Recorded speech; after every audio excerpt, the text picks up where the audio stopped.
The Exorcist and the Omen-inspired religious fare weren't exactly uncommon in the horror genre in the 70s and 80s. Hell, they still aren't, obviously. But not many of them were deprived of scripts written before either film ever saw the light of day, nor did they carry the sexual deviance and shower immediately after watching feeling of a Clive Barker's Hellraiser. Today's film just might, though. Perhaps that's why it's so rarely spoken of. Or why it is, to this very day, difficult to acquire or even view online. Because this is the story of what happened to the Unholy. The 1988 version, not to be confused with the 2021 Jeffrey Dean Morgan film, which has no affiliation to this one. Let's get started. The story of the Unholy begins with writer Philip Yordan. Yordan, born in 1914, had been writing for so long he once housed blacklisted writers in his basement during the McCarthy era. The script sat dormant for years before director Camilo Villa stumbled across it wasting away in Yordan's office, while the two were working on another project, presumably because of its contents, which were extremely dark for the time period in which they were written. Having been an altar boy in the Catholic Church himself, Villa was taken by the script's religious themes. According to the director, the script originally had much more in common with The Exorcist before he made his mark on it, which again didn't exist at the time of its conception, but was a staple of the horror zeitgeist by the time Villa unearthed this script. Villa confessed, "I changed it. I created a myth about a demon that tempts priests during the 40 days of Lent and then, on the night of the resurrection, does his final temptation." Villa wasn't the last person tempted to change the script, nor was he given a writing credit for it. For that honor belonged to all-around handyman and production designer Fernando Francesca. Francesca would take the script and flesh out the characters and details, including the fact that our leading temptress had a third nipple, which, the more you know, is an apparent sign of witchcraft. Details. Fonseca even crafted the unique and memorable score for the film. From scripts to soundtracks, Fernando Fonseca was a production weapon. Once the script was finalized and on the screen, we saw an opening that featured a bumbling priest with an intoxicating 99.9% naked woman with a supernatural essence, seducing him at a church altar, in a pretty rad special effects moment, letting us know what kind of ride we're about to embark upon. The priest caves in to her carnal offerings, and is immediately rewarded with his throat swiftly being ripped out of where his neck used to be. We're then introduced to our lead character, Roman Catholic priest Father Michael, played by the late Ben Cross, who would ironically play a cardinal for the church in a similar recent movie, Robert Zappia's Pray for the Devil. Cross played the role with a steadfast, no-nonsense attitude that was so tangible that it managed to anchor some of the film's egregiously wild moments. His stoic responses to the insane happenings around him were almost comedic, and exactly what the film needed in its lead character, surrounded by the unbelievable. Father Michael is called in to attempt to talk a man out of jumping off a building when, in one of the best jump scares in existence, he himself ends up falling to his certain death, only to M. Night Shyamalan Unbreakable style walk away from the incident without a scratch.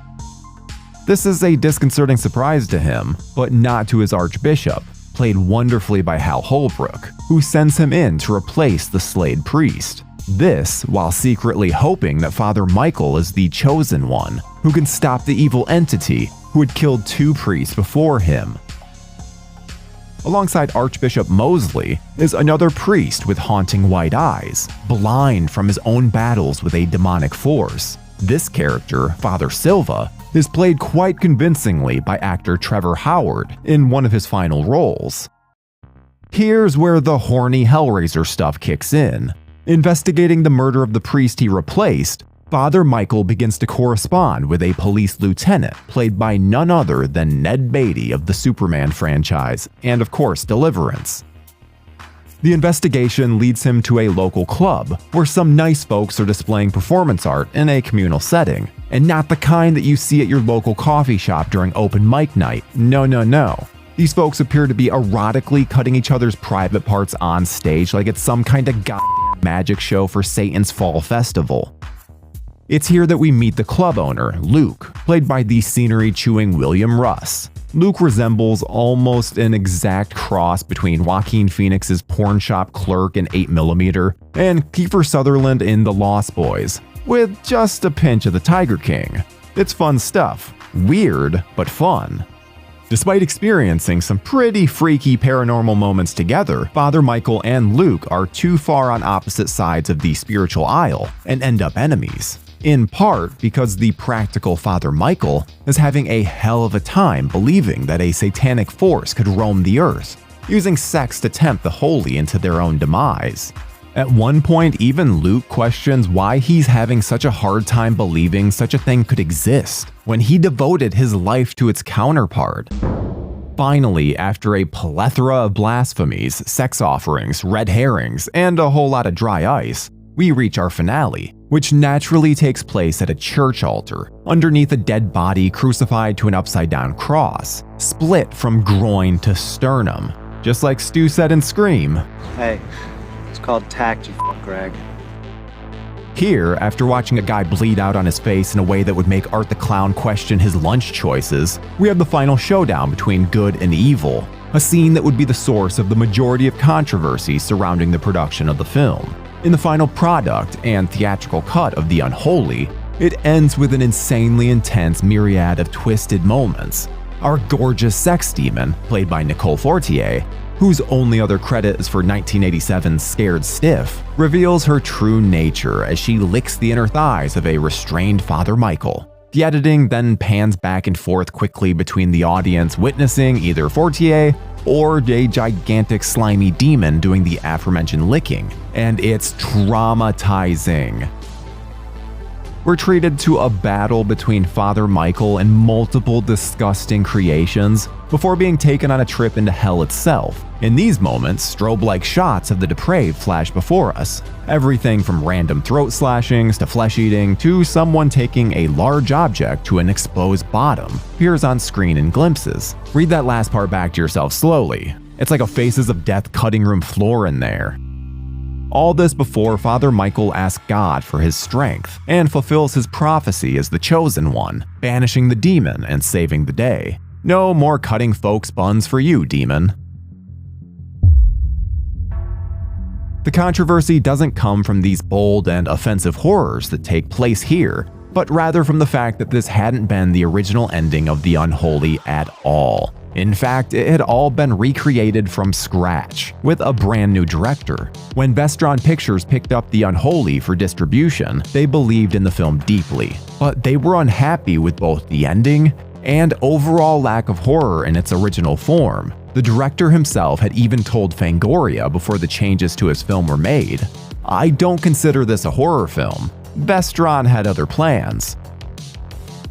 Impressed with the work that had been done on a previous film called Waxwork, the company gathered up a roster of folks from the film and then had them give The Unholy a demonic makeover, led by, of all people, Hellraiser special effects guru Bob Keane. Keane had worked also on the aforementioned Waxwork as a second-unit director, and was given the directorial position for the gore-fueled Unholy reshoots. Keane made some sort of attempt to put a diplomatic face on the situation, saying, "The film is not that bad. It stands up by itself. The ending just needed a little polish. It's still the original director's and the original team's film. I'm just doing the ending. I'll probably get back-end credit as additional sequence directed, and I'm happy with that. I'm here to help people out." The production had to ship the entire church set in pieces from Florida to Hollywood to be resurrected for the reshoots. Also from Waxwork, new producer Gary Bettman explains some of the moments that weren't in the initial cut, saying, "The ending is bigger now. We expanded its scope, and that there's also more action. We've added 2 other little demons, and there's more happening with the monster. Visually, it's a fantastic creature." If you don't own the rare Vestron Productions Blu-ray, which features the original ending, you'd have to go back to Fangoria's initial coverage of the film in Fangoria 68 to get a glimpse of the original demon design. It stood at 9.5 feet tall and featured drooping breasts that will remind you of a recent horror creature found in a basement. I won't name it in case you haven't seen it, because it's rather a big and gross surprise. It's hard to see the problem from a still-framed image, as the demon actually looks pretty cool, but the producer didn't feel that way, saying the original creature didn't have any teeth and had very little personality. The new demon seen in the main cut of the film would be crafted in two different pieces, one with an articulated look for close-ups and another for faraway shots. Eventually, they would end up grafting the two together for the shots in between. Practical special effects are a gift, folks, but they aren't one that comes easy. The crew also wanted more interaction between Father Michael and the demon. This meant Ben Cross being called back to the set for reshoots. He didn't seem to be having the best of times when Fangoria caught up with him there, saying, "When I studied at drama school, I received a classical actor's training. I was prepared for all sorts of things, but no one ever trains you to scream and shriek while you're crucified to an altar. And the thing that's coming towards you is a prop man lighting up a cigarette behind the camera. These things are so embarrassing and undignified that you just try to get it in 1 or 2 takes. After that, you start to analyze, and that's not good." To be fair, I can only imagine how awkward some of these scenes were to film. My God. Before we continue with our video, here's a reminder to click the Store tab on any of our JoBlo channels and browse our collection of the latest and freshest designs in our merch store. Go get you some. Multiple dream sequences were also added throughout, including the haunting trip through hell, hoping to add to the horrors of Father Michael's plight, and oh did they. Despite these mass changes, there was a lot of belief in the unholy from those involved, a belief that unfortunately would not be rewarded financially. The film, said to have had a budget of $7 million, would recoup less than $6.5 million on its theatrical run.